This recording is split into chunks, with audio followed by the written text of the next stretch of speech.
ما بعد فأعوذ بالله من الشيطان الرجيم ببركته حرمته عظمته بسم الله الرحمن الرحيم واتقوا الله صدق الله العظيم وصدق رسوله النبي الأمين المتين المبين المعين الكريم ونحن على ذلك من الشاهدين والشاكرين أن الحمد لله رب العالمين। সমস্ত প্রশংসা আল্লাহ তাআলার জন্য, যিনি আসমান জমিন পাহাড় পর্বত নদী নালা গাছ বৃক্ষ লতা পাতা জিন ইনসান মানব দানব ফেরেশতা এবং এক কথায় জান্নাত জাহান্নাম এক কথায় কুল কায়নাত সৃষ্টি করেছেন। তিনার দরবারে হাজার হাজার লাখ লাখ কোটি কোটি শুকরিয়া আদায় করি, তাই সকলে বলুন আল্লাহুম্মা আমিন।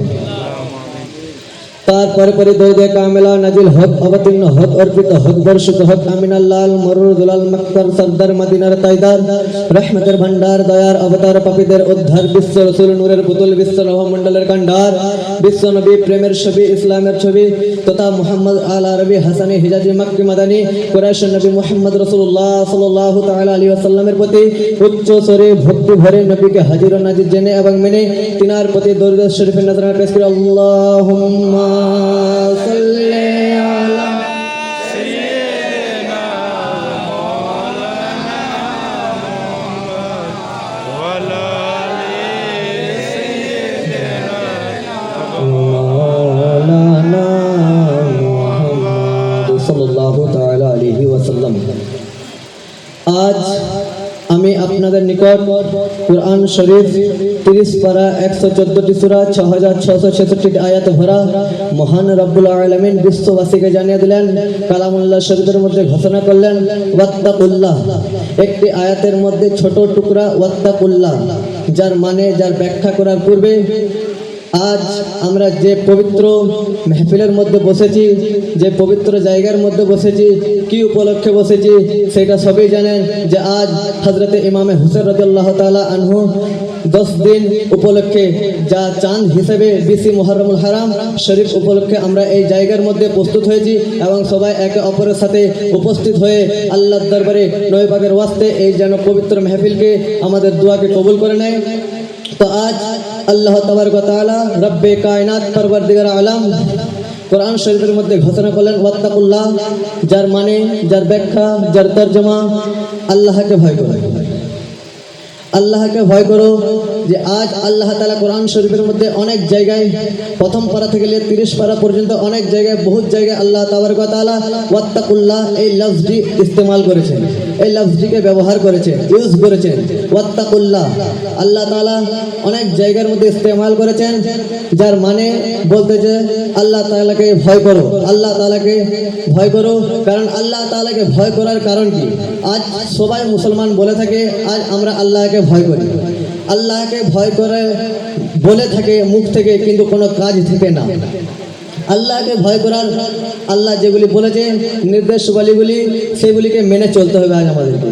তো আজ আল্লাহ তাআলা কোরআন শরীফের মধ্যে অনেক কিছু বলেছে, যেমন আজ নামাজকে নর ও নারীর জন্য ছেলে ও মেয়ের জন্য ফরজে করেছে। শুধু ফরজ না, ফরজের যে দুটো কিসিম হয়, ফরজ 2 ভাগে ভাগ করা হয়েছে। এক ভাগ হলো ফরজে কিফায়া, এক ভাগ হলো ফরজে আইন। ফরজে কিফায়া কাকে বলে, ফরজে আইন কাকে বলে? ফরজে কিফায়া এক গ্রামে কোনো ব্যক্তি, কোনো পুরুষ বা কোনো মহিলা, কোনো ছেলে, কোনো ছোট ছেলে বা কোনো ছোট মেয়ে যদি মারা যায়, তো গ্রামের মধ্যে কোনো একজন ব্যক্তি যদি উপস্থিত হয়ে যায় জানাজার নামাজে, তো পুরো গ্রামবাসী গুনাহ থেকে মুক্ত হয়ে যাবে। কোনো ব্যক্তি কোনো গ্রামবাসীর মধ্যে আর গুনাহ হবে না। কিন্তু সেই ব্যক্তির জন্য কোনো ব্যক্তি যদি না জানাজার উপস্থিত থাকে জানাজার ময়দানে, তো পুরো গ্রাম গুনাহগার হবে। একে বলা হয় ফরজে কিফায়া। আর ফরজে আইন কাকে বলে? ফরজে আইন তাকে বলে যেটি নর ও নারীর জন্য হর ওয়াক্তের জন্য ফরজে আইন করেছেন। সেই ফরজে আইন মিসাল স্বরূপ, উদাহরণ স্বরূপ, যেমন নামাজ। নামাজ আল্লাহ তাবারক ওয়া তাআলা রব্বে কায়নাত পরওয়ারদিগার আলম নামাজ পড়তে বলেছে, কিন্তু নামাজ পড়ার থেকেও বেশি আল্লাহ তাবারক ওয়া তাআলা কোরআন শরীফের মধ্যে কায়েম করার কথা বেশি বলেছে। কারণ অনেক ভাই বোনেরা নামাজ পড়ে যে রমজান মাস আসলো, প্রথম রোজা থেকে গেলে ঈদের নামাজ পর্যন্ত, বাস 1 মাস নামাজ, ঈদও শেষ নামাজও শেষ। তো এই রকম নামাজ পড়ার জন্য আল্লাহ তাআলা জানেন যে আমার বান্দা বান্দিরা কি রকম হবে বা কি রকম ভাবে ইবাদত করবে। আল্লাহ রসুল 50 ওয়াক্ত নামাজকে 5 ওয়াক্ত করেছেন। এই কারণে তো আল্লাহ নবী বলেছেন যে ব্যক্তি যে উম্মতি এই 5 ওয়াক্ত নামাজকে সহি সালামত আদা করবে সেই ব্যক্তিকে আমি 50 ওয়াক্ত নামাজের সওয়াব দেব। যে নবী করিম সাল্লাল্লাহু আলাইহি ওয়াসাল্লাম এই কথাটি বলেছেন 50 ওয়াক্ত থেকে 5 ওয়াক্ত নামাজের মধ্যে এসেছেন। তো আজ আল্লাহ তাআলা কোরআনের মধ্যে এক জায়গায় নয়, দুই জায়গায় নয়, 82 জায়গায় ঘোষণা করেছেন ওয়া আকিমুস সালাত, তোমরা নামাজকে কায়েম করো। ওয়া আকিমুস সালাত, তোমরা নামাজকে কায়েম করো। নামাজ পড়ার কথা বলেননি, এখানে কায়েম করার কথা বলেছেন। পড়া আলাদা, কায়েম করা আলাদা। কায়েম সেই ব্যক্তি করে যে হর ওয়াক্তে, হর মুসিবতে, হর পরেশানিতে, হর খুশিতে, যে কোনো অবস্থায়, সফরে, মুসাফির হওয়া অবস্থায়, মুকিম হওয়া অবস্থায় সে হর হালাতে নামাজকে ইয়াদ করে এবং সে একটা কথাই ভাবে নামাজকে আল্লাহ তাবারক ওয়া তাআলা আমাদের জন্য ফরজে আইন করেছেন। তো আজ নামাজ পড়তে হবে। হ্যাঁ, অনেক ব্যক্তি দুনিয়ার মুসলমান সবই নামাজ পড়ে। নামাজ হলো নবী করিম সাল্লাল্লাহু আলাইহি ওয়াসাল্লাম একটি হাদিস শরীফের মধ্যে ঘোষণা করেছেন ইন্না আউওয়ালা মা ইউহাসাবু বিহিল আবদু ইয়াউমাল কিয়ামা সালাত, कि क़यामत के दिन सबसे पहले बंदे की नमाज की हिसाब होगी। यानी क़यामत के दिन सर्वप्रथम আল্লাহ তাবারক ওয়া তাআলা রব্বে কায়নাত পরবর্তীকার আলম হিসাব যে নেবে, প্রথম হিসাব হবে নামাজের জন্য। নামাজের জন্য প্রথম হিসাব হবে। এই হাদিস শরীফটি হুজুর সাল্লাল্লাহু আলাইহি সাল্লাম বলেছেন এবং কিতাবের নাম নিসাই।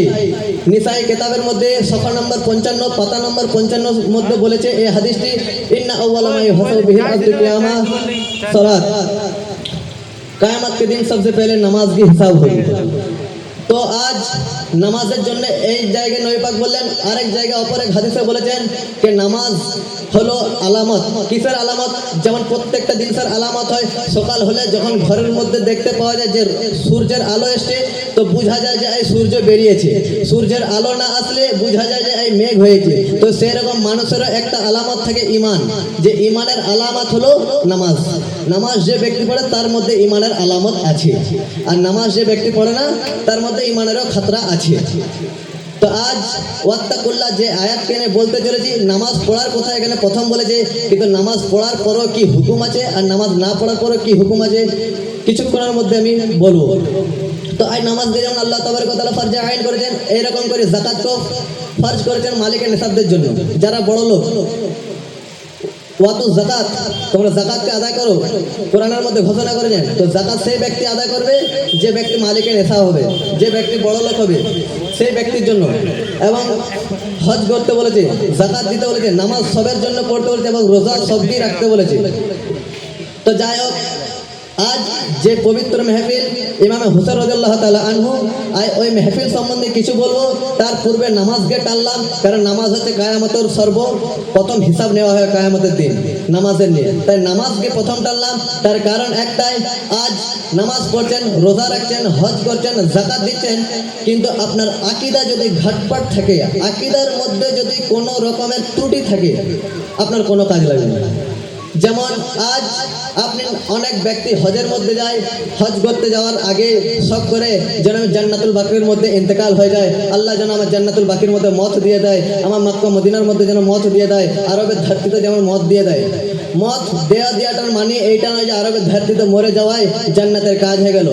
আল্লাহ নবী করিম সাল্লাল্লাহু আলাইহি ওয়াসাল্লাম একটি হাদিস শরীফের মধ্যে বর্ণনা করেছেন, এক জায়গায় রাওয়ায়াতের মধ্যে এসেছেন যে কোন ব্যক্তি, কোন মুসলমান মর্দ হো চাহে औरत, কোন ব্যক্তি যদি কাবার পাশে, কাবার যদি ছায়াটা যেখানে পড়বে ছায়ার মধ্যে কোন ব্যক্তি নামাজ পড়ছে এবং সে রোজা হালাতে রয়েছে, হজ করতে গেছে, রোজা হালাতে রয়েছে, সে চিরকাল যতদিন মালিকের নেশা ছিল যাকাত আদা করতে থেকেছে এবং সেই ব্যক্তির 5 জায়গায় নামাজ পড়ছে, হার হালাতে নামাজ পড়ছে, কোনোদিন সে নামাজ ছাড়ে না। সে যদি কাবা ঘরের সাইডে এবং মাকামে ইব্রাহিমের মধ্যে যদি সে নামাজ পড়তে পড়তে যদি মারা গেছে, সে কি হবে? সব একটাই ভাববে দুনিয়ার মানুষের জান্নাতি। কিন্তু জান্নাতি সে কখন হবেন বা সে জান্নাতি কখন হবে না সেটার জন্য নবী করিম সাল্লাল্লাহু আলাইহি সাল্লাম বললেন আমার আহলে বায়াতকে মহব্বত করুন। তো আজ আহলে বায়াত কারা?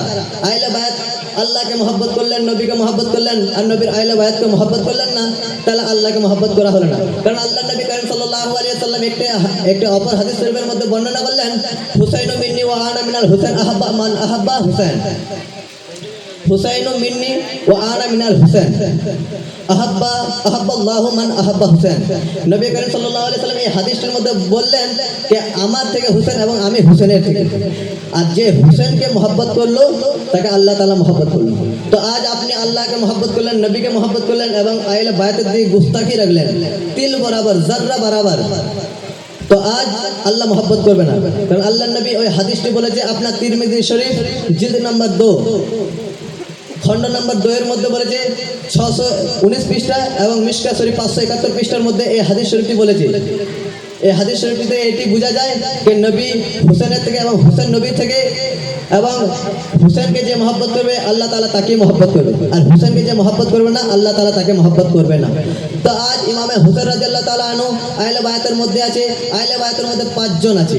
সেই 5 জন হলো আমার আপনার নবী তাজদারে মদিনা হুজুর আকদাস সাল্লাল্লাহু তাআলা আলাইহি ওয়াসাল্লাম, এবং তারপরে আছে হুজুর সাইয়্যিদাতু ফাতেমাতু জাহরা রাদিয়াল্লাহু তাআলা আনহা, এবং তৃতীয় নম্বর আছে শেরে খুদা হযরত আলী কারামাল্লাহু ওয়াজহু, এবং চতুর্থ ও পঞ্চমে আছে ইমাম হাসান ও ইমাম হুসাইন রাদিয়াল্লাহু তাআলা আনহু। তো এদের থেকে আহলে বায়াত শুরু করেছে 5 পাঞ্জাতান যাকে বলে থাকি আমরা। তো আজ এদের মধ্যে গুস্তাখি করে থাকে, এদের মধ্যে অনেক লোক গুস্তাখি করে থাকে, অনেক ব্যক্তি গুস্তাখি করে থাকে, এমনকি এদের থেকে এই সিলসিলা থেকে পীর আউলিয়া সবই এসছে। তো আজ বলে থাকে যে ইমামে হুসেন রাদিয়াল্লাহু তাআলা আনহু ঠিক ছিল, ইমামে হাসান রাদিয়াল্লাহু তাআলা সবই ঠিক ছিল, কিন্তু ওনার নাসালে এমন একজন পীর চলে এসছে যে ও খারাপ, এ খারাপ, ও খারাপ, এ করছে, ও করছে, আজ বলছে। তো এরকম কথা অনেক ব্যক্তি বলে থাকে। তো এই সব কথা শুনে কেউ ভটকে যাবেন না, কারণ একটু আগে আমাদের মুফতি আল্লামা মৌলানা মুফতি আব্দুল আজমল সাহেব বলে গেলেন যে যেমন বাংলাদেশি বক্তা শুনবেন না, ওদের কোনো ভিডিও শুনবেন না, সেই রকম এরকম কিছু এখন হয়ে গেছে, তাদেরও ভিডিও শুনবেন না।